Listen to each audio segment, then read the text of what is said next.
All in. All in, he said. All in. Oh.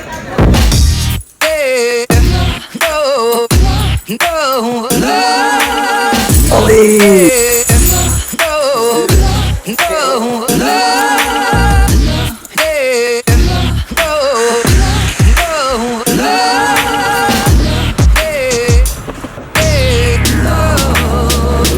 Just taking Ollie for a quick walk.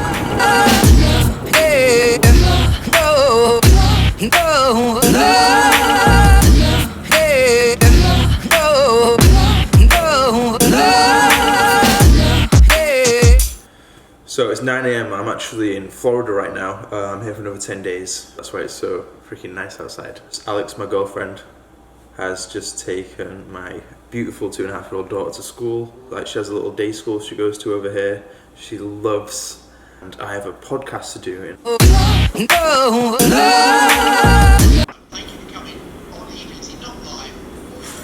Yeah, no worries, guys. That's done. Squeeze in a quick gym session. Then gonna go play some poker.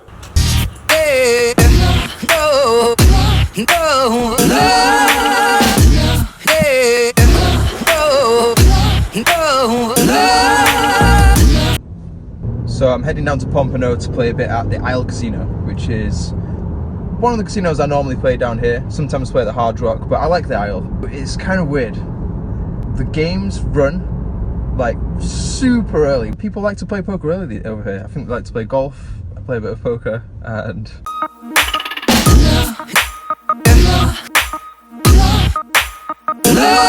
you know, it's kind of more like a real job. It's a bit strange because it means like you're starting at like 9 a.m. and finish at like somewhere between 5 and 8 p.m. a lot of the time. So it actually is like a regular job in, well, not so regular job. But to be honest, that's quite nice over here because it means I can be on the same schedule as Ariana. It means that I can pick her up and drop her off from her day school sometimes.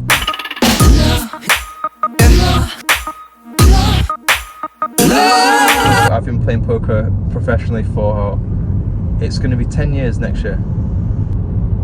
I still absolutely love it. I honestly can't get enough of it. I would, like, you might think they're doing anything for that period of time, but I just have such a passion for poker. I just love it so much. I couldn't imagine myself doing anything else. I was born to do this. That's the reason I'm like so lucky. I can wake up, go to work, and, you know, be excited to go work. I mean, I think no matter what profession you have or like what your passion is, if you can find something that you wake up and you love, like, that's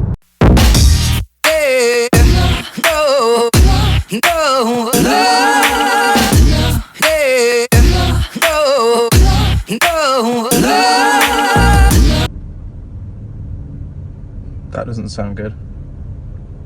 Warning, tire malfunction.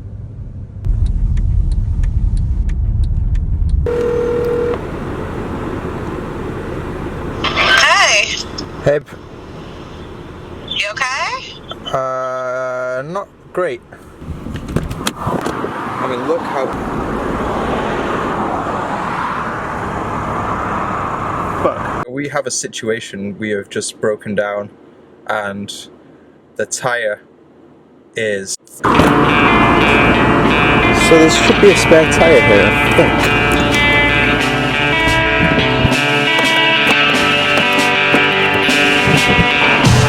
Bingo.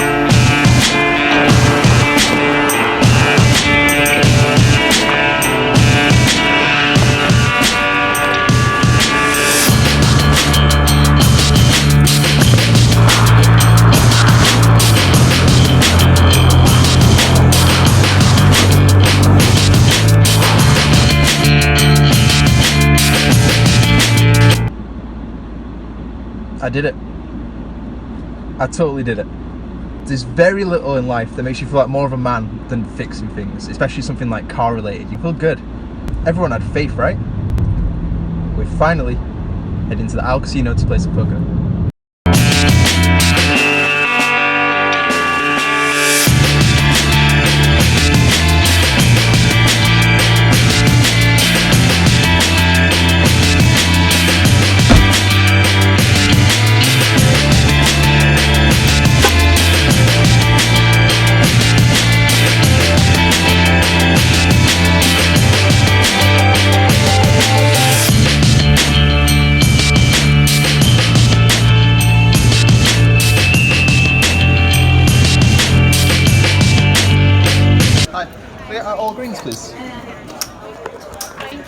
Thanks.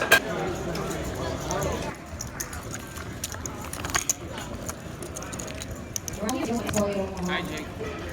Oh, hey man, how's it going? Andre, right? Mr. Lucky. Mr. Lucky. You're going right? Let's show that you owed me.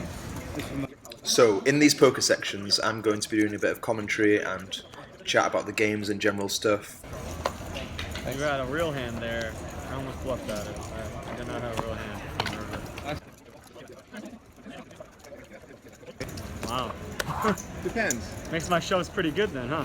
So it depends. I mean, you play a lot better now than you did a couple of years ago.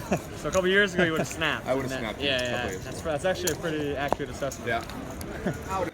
Here we are playing the Cadillac of Poker No Limit Hold'em. We're playing 510, the minimum buy-in is 500, the max is 2,000, we're sat with 2k, and I'm going to do some commentary on the interesting hands, and this is number 1. Now they well 35. Hugs and smiles. The cutoff, who's a pro, has raised to 35, and we're looking down at the beautiful 6-7 of clubs. We have a few options here. My standard is to call, but I think throwing in a free bet now and again is good. We want to make ourselves harder to play against, it's good for board coverage. And specifically in these games, there's quite a lot of weaker players, and I think a lot of the pros are there just to play pots against them, and they don't really fight as hard as they should in situations like this, so I tend to like to attack those spots. Maybe a little bit too much sometimes, but I think it's good overall. So I made it 140, 4 times his original raise, which I think is also good. You want to be making it big or out of position. 200 big blinds deep, and he calls. We flop second pair with no backdoors, which is okay. Now we could check, but I think a better option is just to bet our hand. We don't need to go too big, and I think kind of check calling kind of sucks. I ended up going 150. I don't really think I need to go that big. I think 100, 125 does the same job. He will be continuing with all his aces, of course, all his spade flush draws, most of his pocket pairs, all his 3x, all his 7x, and the occasional float with something like 8, 9 of hearts.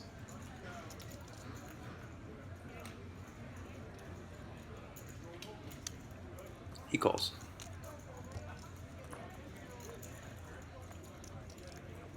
On this turn, I don't really see much merit to betting against that range. I mean, I guess we might get a couple of better hands to fold and to stop us getting bluffed, but that doesn't outweigh the negatives of putting more money on the turn with this particular hand.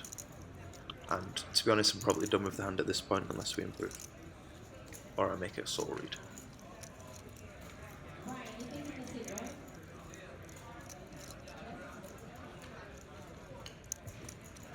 So the turn goes check, check.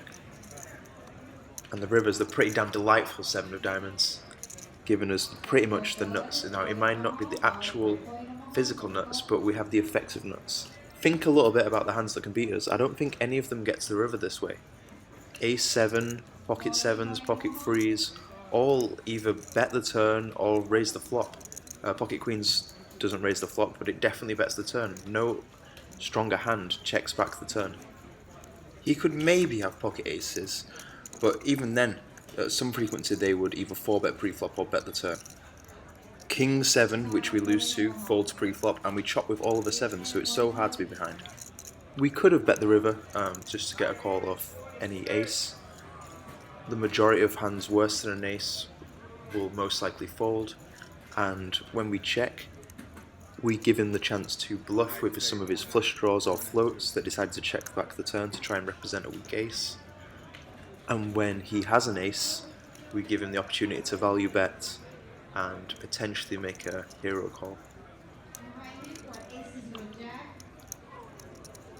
And he bombs the river. He bets 535 into 600, nearly the full pot. Now, even though he's taken such a large sizing, our hand is definitely strong enough to value shove, given the previous reasons. Having said that, I think it's super important to always be aware of different bet sizes your opponent takes and try and take exploitative lines against him, especially in a situation like a live cash game.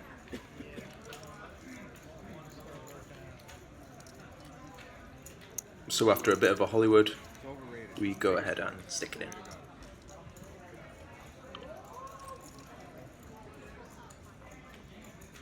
All in? All in, he said. All in.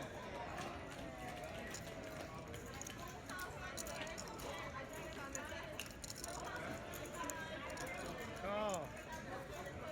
And he calls with worse, and we're off to a flying start.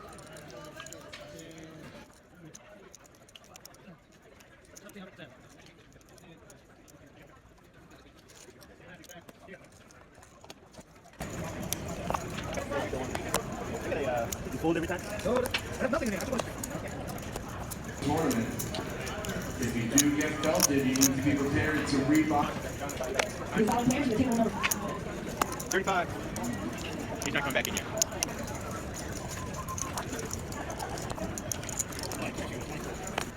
So when I play live cash, this is the lowest stakes I'll play, and I'll play up to 50 or 100, but I would say my average stakes probably 10-25. I play quite a lot in London, which are those stakes, and in Vegas I play those stakes, and in Florida I just play whatever's going on really. So this hand was 7-handed. We're much deeper now. I think we have around 5 or 6k. We've been winning a lot of hands. Very clear open with pocket 7s here, middle position. The button calls, who's been very loose pre-flop, but has been incredibly passive post-flop.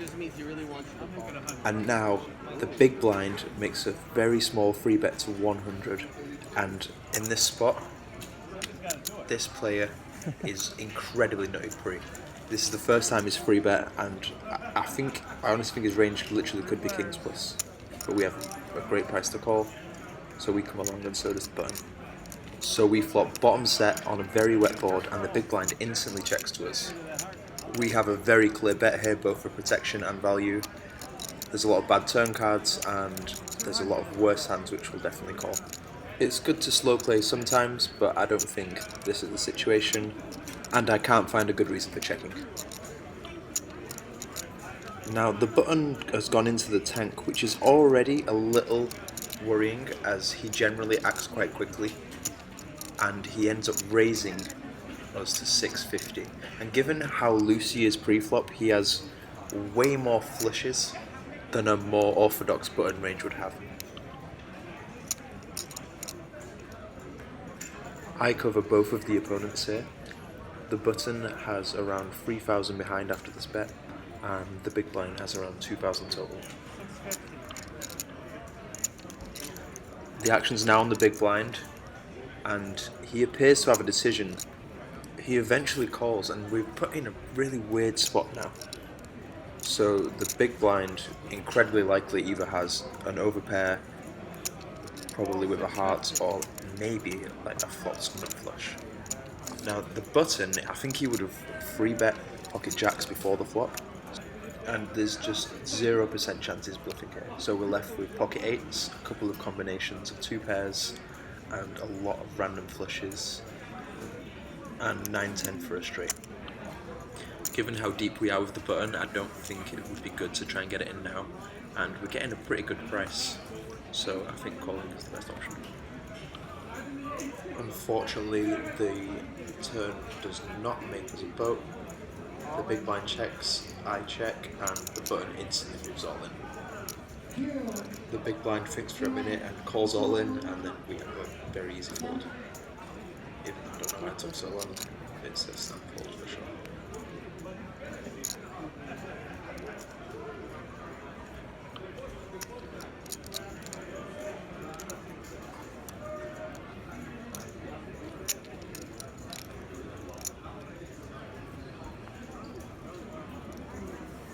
Ace of hearts in the Once or twice for the river, guys. Better. You okay with that? Twice? A little bit scared. Once. So they run it once, and the board pairs in the river, so we would have won the whole pot as the button had 10-9 for the flop straight. So we made the correct fold. Oh well. And the big blind flashed the ace of hearts. It's 20-1 and just finished pretty insane poker session. Gonna get to sleep now and try and myself ready for tomorrow. So we've run pretty insane and cashed out 89.30 from 2,000 for a profit of $6,930. Talk about vlog run good. Pretty epic first day. I had to cut out a lot of the hands because it literally would have been like an hour long. It was just insane how good I was running. I was winning like 80% of pots. So tonight I'm just having some pizza, I'm watching the UFC, and then back at it tomorrow. Hey, no, no, no, hey, no, no.